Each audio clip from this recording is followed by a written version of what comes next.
স্টেজে আমন্ত্রণ জানাবো আমাদের মাধ্যমে কানাডা 10 বছরের ভিসা পাওয়া মিস্টার জামাল বক্স সাহেবকে, এবং আমি আমন্ত্রণ জানাবো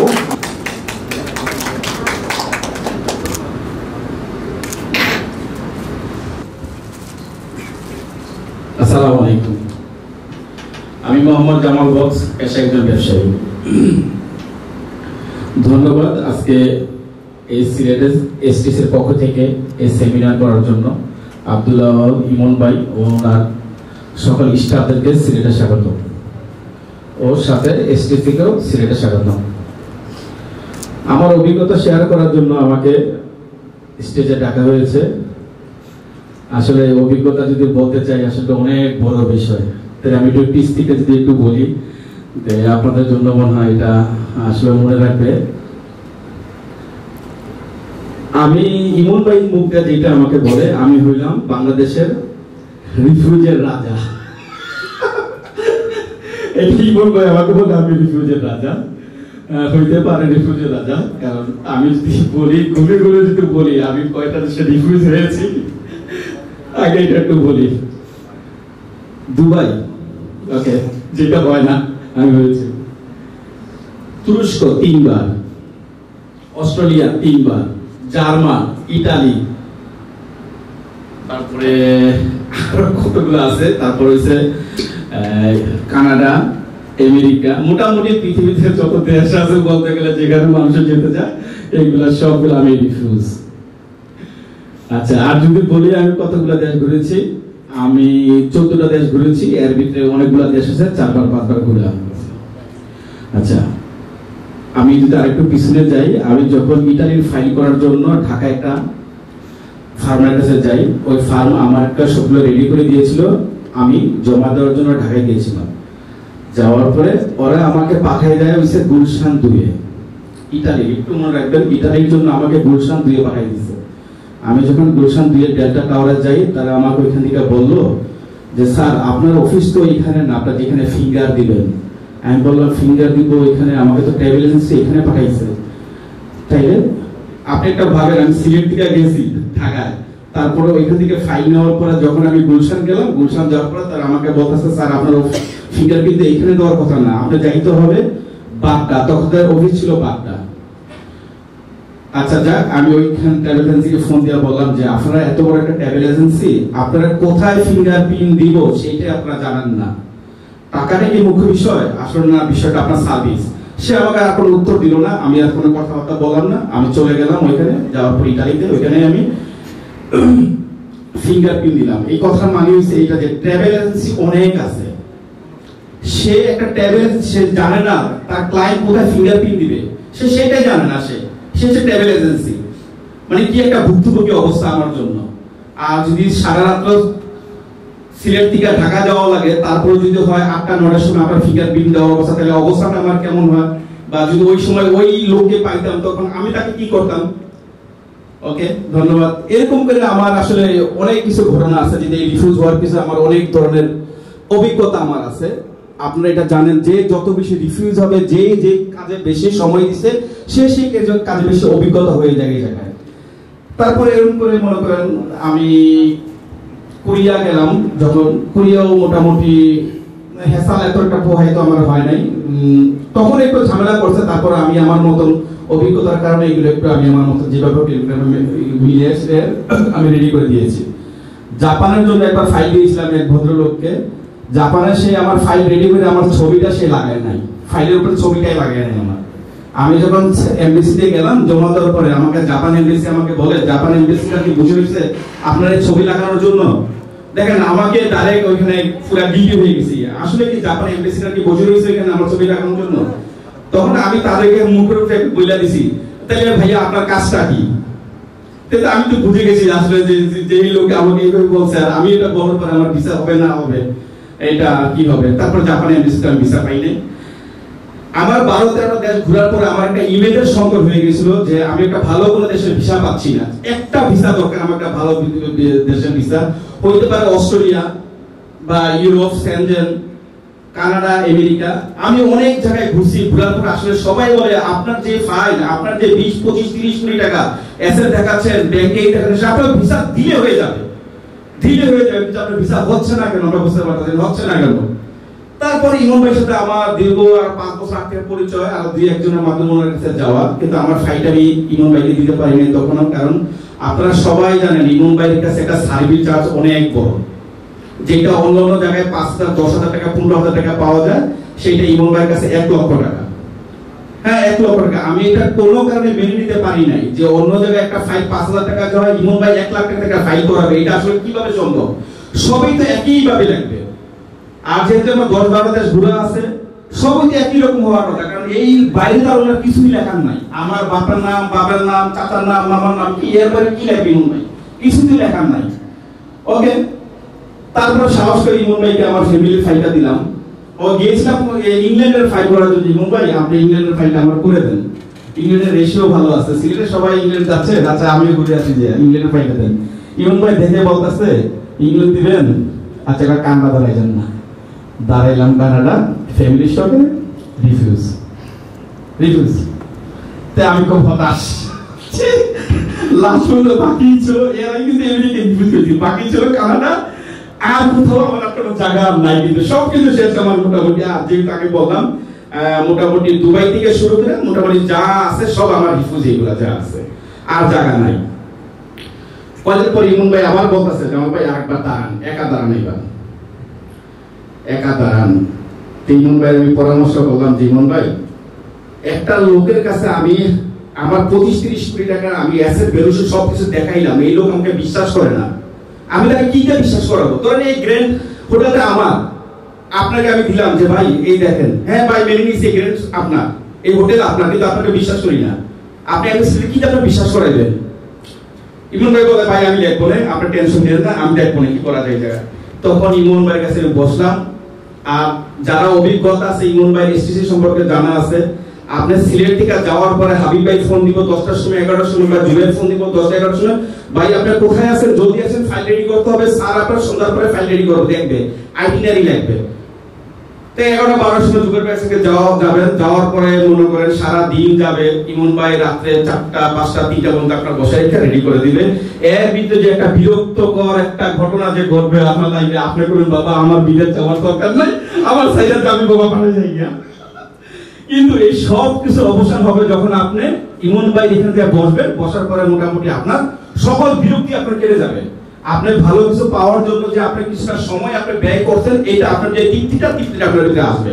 তখন আপনি বলতে পারবেন না আসলে যা হয়েছে সারাটা আমি ভুলে গেছি, এখন আল্লাহ আল্লাহ করে দিই, আমার রিজিক যদি আল্লাহ লিখে রাখে ওইখানে, আমার ভাত যদি এক ফোঁটা আমার জন্য যদি একটা দানা যদি হয়ে থাকে, তো ওইখানে ইনশাআল্লাহ আবার হবে। আমি আর কাউকে দোষারোপ করি না। ইমন ভাই আপনার ফাইলটা করেন। ইমন ভাই তো আপনারা সবাই জানেন, যারা আছে দেখছেন, ইমন ভাই খুব হাসি খুশি মানুষ, আপনাকে খুব কম সময়ে আপনাকে কনভিন্স করে দেবে আপনাকে, এবং সারাদিনে যে বিরক্তিটা আছে বিরক্তিটা আপনি চলে যাবে আপনার। আচ্ছা যাক, ইমন ভাইয়ের কাছে গেলাম। ইমন ভাই আমাকে বলতেছে জামাল ভাই আগে যেহেতু রিফিউজ দিছে, আপনাকে বিশ্বাস করতেছে না, আপনি 25 কোটি টাকা অ্যাসেট দেওয়ার পরে আপনাকে বিশ্বাস করতেছে না, তাহলে আমাদের কি লিখতে হবে আপনি বলেন তো? ইমন ভাই আমাকে, আমি বললাম ভাই আমার তো মাথায় ধরে না ভাই, আপনি কি লিখবেন? আমার ব্যাংক ব্যালেন্স, সেভিং, এফডিআর থেকে শুরু করে ইন্স্যুরেন্স সহকারে যা আছে, বাবার, আমার এসে যা আছে সব দেখাইছি। এখন আপনি কিটা তাকে বিশ্বাস করাবেন? এই লোক আমাকে বলতেছে আমি যে আসবো না, আছে আছে আছে আছে, এর জন্য তো আমি ইমন। আমি বলছি ভাই আমার একটু বলেন, কি বসেন। বসলাম, বসার পরে বলতেছে কিছু না কিছু তো আছে, আমার যে আপনার সার্ভিস আছে 1 লাখ টাকা দেন, কেন দেন? কিছু না কিছু তো ওস্তাদের কাছে আছে। কারণ আমার লাইফে আমি শিখছি, আপনি যেরকম রিফিউজ কিছু দেশে, আমারও দেশে এরকম কিছু দেশে রিফিউজ আমার হয়েছে। আমি নিজে এইগুলা পরীক্ষিত, আমি এগুলা পরীক্ষিত। আমার ইউএস এর ভিসা আমার রিফিউজ হয়েছে, আমার অনেক দেশের ভিসা রিফিউজ হয়েছে। আমি এগুলো জানি কি করতে হবে আপনাকে। তো ওইটা গোপনীয় একটা বিষয়, ওইটা আমি বলবো না, যেহেতু ওইখানে ইমন ভাই কি লেখছে, ওইটা লেখার পরে আমি দেখলাম যে ইমন ভাই যে লেখাটা এখানে লেখছে আসলে তো এক ধরনের অ্যাম্বাসিডার ঠেট দেওয়ার মতো। অ্যাম্বাসিডার কোনো জায়গা নাই, অনুবাদ করার জায়গা নাই। আমার হয় ভিসা দিব, নাইলে কই দেবো বাবা তোর আমি আজীবনের জন্য কারণ আমি ব্যান করে দিব তোকে আমি। তুই যেটা লেখছো এর জন্য হয়তো তোকে আজীবনে ব্যান করবো, নয় তোকে ভিসা দিতে হবে। এর তার কোনো রাস্তাও কাছে এমবেসিডারের কাছে নাই তো, আর সে কি করবে? এই মুম্বাই আমাকে যখন বললাম ভাই যদি ব্যান করে দেয় তো শেষ মরছি। কার ব্যান করবে না ভাই? আপনার সব জিনিসপত্র জেনুইন তো, ওকে আমি নিজে জেনুইন, আমার ফ্যামিলি জেনুইন, সবই জেনুইন, তাহলে আপনাকে ভিসা দিতেই হবে, তাকে না দেওয়ার কোনো সুযোগ আপনার নাই। যাক, ইমন ভাই রাতে 4টা পর্যন্ত কাজ করবো করে আমাকে ছেড়ে দিল। 15-20 দিন পরে হঠাৎ করে আমি মাঝে মাঝে হাবিব ভাইকে ফোন দিই, ভাই একটু দেখবেন এই মেয়েটার খবর সবর কি, ভাই দেখেন না। আমার ভিতরে খুব বেশি কাজ করতেছে যে এক্সাইটমেন্ট কাজ করতেছে, রিফিউজটা আবার কবে পাবো, যেহেতু আগে একবার রিফিউজ হয়েছে আরেকবার রিফিউজটা আমি কবে পাবো। হঠাৎ করে হাবিব ভাই আমাকে বলতেছে, ভাইয়া ভালো আছেন? আমি জি ভাইয়া ভালো আছে। আফটার রিফিউজ আমি না যা রিফিউজ তো জানি, আপনি রিফিউজ বললাম আপনি মেনে নিলেন? আরে আমি বাবা রিফিউজ আগেরবার হয়েছে, দ্বিতীয়বার রিফিউজ হবে না, এটা না আমার কিছু না। আমারে দুবাই মন দেশে ভিসা দেয় না, তুর্কিস্তান ভিসা দেয় না, যেসব জায়গাতে আমার 12-14 দেশ ঘোরার পরে এই অ্যাসেট ভ্যালুয়েশন থাকার পরে এমপিএফ থাকার পরে যে কোনো দেশে ভিসা দেওয়ার কথা, সেখানে আপনি আমাকে বলতেছেন রিফিউজ। এইটাই সত্য হওয়ার কথা। কারণ আপনি মেনে নিলেন কিভাবে যে আপনাকে ভিসা দিয়েছে না? রিফিউজ আমি বললাম, আপনি মেনে নিলেন, একটা তথ্য জড়াইলেন না? আমি বলছি ভাই আমরা তথ্য জড়াই লাভ নাই, আপনি রিফিউজ করছেন, রিফিউজ আপনারা দেখেন না, কাগজটা দেখেন না, আপনাকে সেন্ড করছি। আমি বললাম বাবা এই জায়গায় এত কিছু লেখা আছে পড়তে পারতাম না, আমি জানি রিফিউজ, আপনারা দেখেন না। আমি বলছি না আমি রিফিউজ, শেষ, আর দেখার কিছু নাই। আপনি ভিসা দিয়েছেন। আমি বললাম ভাই আমার বিশ্বাস হয় না, আপনি দেখেন না, কাগজটা খুলে দেখেন না। ওইখানে কিন্তু কিছু লেখা থাকে না যে আমাকে ভিসা দিছে না, এত কিছু কিন্তু লেখা না থাকে না। আর যারা একটু আগে 2-1 দেখছে বা অন্য কারো ভিসা হইলে যারা দেখছে তারা একটু বলতে পারবে যে ভিসা পাইলে তাদের কাগজটা কিরকম হয়। তো ওইখানে লেখা আছে পাসপোর্ট জমা দেওয়ার জন্য। তখন আমাকে হাবিব ভাই বলতে জানো ভাই আপনি একটাবার মাইন্ড করলেন না বা একটাবার কোনো প্রশ্ন করলেন না আমাকে যে রিফিউজ হয়ে গেছে মেনে নিছেন? আমি বলছি ভাই আর কিছু নতুন করে কোন না, আমি তো জানি আমার কথা বিশ্বাস করেন না। বসকে ফোন দেওয়ার পরে আপনার আমি বিচার করি পরে দেখি মুম্বাই আবার বলেছে ভাই হাবিব কইলো যে কি আপনাকে মানতাছেন না, আপনার ভিসা হয় না? বলছি ভাই হয় নাই, না ভিসা হয়েছে। আমি বললাম তাহলে যাক, গিট্টুটা বহুত বছর পরে আমার একটা গিট্টু ছিল, গিট্টুটা বলছে। আমার কাছে কেন যেন একটা জিনিস মনে হইতো সবসময় যে এইসব গ্যাসগুলো যে আমাকে ভিসা দেয় নাই, আল্লাহ আমার রিজিকটা সর্বোচ্চ একটা ভালো জায়গায় লিখে রাখছে। কারণ যার কাছে একটা আমেরিকা কানাডার ভিসা আছে মানে তার কাছে মোটামুটি আপনার ভিসাগুলো পরগুলো পাইতে সহজ, আপনার সাথে কোনো না কোনো ভাবে আপনার জন্য সহজ হয়ে যাবে। তাই আমার একটা মাথার ভিতরে সবসময় কাজ করতেছে যে দেখো আমার এই অবস্থার ভিতরে আমাকে ভিসা দিচ্ছে না মানে কি আল্লাহ একদিন আমাকে একটা জিনিস দিয়ে খুশি করে দিবে, যে কোনো একজনের মাধ্যমে একবার একটা দিয়ে খুশি করে দিবে, যা তোর তো অনেক বড় শখ, এই যে এই দেশগুলো দিয়ে দিতে তোর বড় একটা কিছু দিয়ে তোর আমি খুশি করে দিলাম। আলহামদুলিল্লাহ ইমন ভাই ফোন দেওয়ার পরে আমি মোটামুটি কনফার্ম হয়েছি আমার ভিসাটা হয়েছে, শুকরিয়া আল্লাহ তাআলার কাছে। আর আমার ফাইল করার জন্য ইমন ভাইকে আমি আসলে অনেক বিরক্ত করছিলাম, আবার আমি আবার বিরক্ত কারণ একটু নিজে বুঝি তো। ইমন ভাইকে আবার যখন মেসেজ দেওয়ার দরকার তখন দেই, ইমন ভাই একদিন দুদিন পরে মেসেজ খুললে বলে ভাই এটা না এটা না এটা। ধন্যবাদ এসটিসিকে, এসটিসির মাধ্যমে আমি কানাডা একটা ভিসা পেয়েছি। আমি তো বললাম আমার আসলে আমার ভিসা হিস্ট্রিগুলা, এখন আমি এসটিসিকে একটু পরামর্শ থাকবে যে ভাইয়া আমরা যারা সিলেট থেকে যাই আপনাদের কাছে, হ্যাঁ আপনারা একটু প্লিজ আমাদের একটু দেখবেন। আসলে এই জার্নি করে যে হ্যাঁ সবাই তার ফ্লাইটে যাইতে পারে না, অনেকে আমরা আল মোবারকে যাই, মিতালিতে যাই, হ্যাঁ সবাই তো ফ্লাইটে যাইতে পারে না। এই 8 ঘন্টা 9 ঘন্টা সিলেট ঢাকা সিলেটের রাস্তা প্রায় 10-12 ঘন্টা রাস্তা, তারপরে তো আপনার যা বসবে বসার অনেক হোটেল নেয় না। আসলে আমাদের জন্য অনেক কষ্ট হয়ে যায়, অনেক কষ্ট হয়ে যায়। সারাদিন বসে থাকার পরে রাত্রে 3টা-4টা বন্ধ বসবে। আমি অনেক মানুষকে দেখছি ওরা সবাই ঘুমাই গেছে। আপনাদের আমি জানি না আপনাদের অভিজ্ঞতা কজনের কাছে, অনেকের অভিজ্ঞতা আছে যারা ইমামবাড়ি গেছে রাত্রে ঘুমান নাই, ওইখানে চেয়ারে বসে। আমি এমন কোনো মানুষ পাবো না, রাত্রে ঘুমাইতে হবে, চেয়ার টেবিল সামনে বসে ঘুমাইতে হবে। তবে এইটা ভাই আপনারা মাইন্ড করবেন না, ওনার ব্যস্ততার কারণে বা ওনার একটা ডিসিপ্লিনের কাছে উনি যেহেতু সন্ধ্যার পরে ফাইলগুলো করে, উনি সারাদিন ইমামবাড়ি 4টা-5টা ফাইল করেন যতটুকু জানি, যার ডেট টাইম অনুযায়ী সিরিয়াল বাই সিরিয়াল টাইমগুলো করে। এত যত সময় লাগে, কারণ একটা লোক ভিতরে ঢুকলে ওনার নারী থেকে নক্ষত্র যা কিছু আছে ইমন ভাই সব কিছু জানতে চান। ইমন ভাইয়ের কথা হচ্ছে আমি আপনাকে টাকা দিব, আপনাকে আমি হালাল করবো, সর্বোচ্চটা আমি এখান থেকে আপনাকে দেওয়ার চেষ্টা করবো। রিজিকের মালিক আল্লাহ, ভিসা হয় নাই এটার জন্য আসলে আমাকে আর ওনাকে দোষ দেওয়ার কিছু থাকে না। উনি সর্বোচ্চ করে এবং আপনারা বসে থেকে যে বিরক্তিটা হয়ে যাবেন ওনার যাওয়ার পরে উনি আপনাকে যেই ইনফরমেশনগুলো আপনাকে চাইবেন, আপনি কল্পনা করতে পারবেন না এই ইনফরমেশনগুলো আপনার কোনো অন্য কোনো ট্রাভেল এজেন্সি আপনাকে জিজ্ঞাসা করে, কখনো করে না। অন্য ট্রাভেল এজেন্সি দেখছি তো কি করে না করে, ভাই টাকা দেন হয়ে গেছে সব, আপনার স্টেটমেন্ট দেন, ট্যাক্স লাইসেন্স দেন, ইনকাম ট্যাক্স দেন, আর কিছু জিজ্ঞাসা করার তার দরকার নাই। এই তার অটোমেটিক করছে, তার এখানে মাইক্রোসফট ওয়ার্ডে কি করা ফাইল করা আছে, ফটোকপি করবে। কিন্তু ইমন ভাই আইটিনারি থেকে শুরু করে এগুলা মানে হুবহু আরেকজনের সাথে মিলে ওইটা কখনোই উনি করে না। ইমন ভাই আপনাকে একবার জেনুইন ভাবে যে আপনাকে ট্রাভেলার এইভাবে আপনাকে পাঠায়। ধরেন আপনি যাবেন হইছে ঢাকা ঘুরতে, কারণ আপনি যদি হোটেল নেন হইছে আপনি ঢাকা যাবেন হইছে গুলশানে ঘুরতে, আপনি যদি হোটেল নেন যাই হইছে গুলশান ওই যে ধুলাইখাল, তাহলে তো হবে না। আসলে সময় আপনি ঘুরতে গেছেন, আপনার কাজটা হইছে ওইখানে, তারপরে আশেপাশে হোটেল নিতে বেরোবো।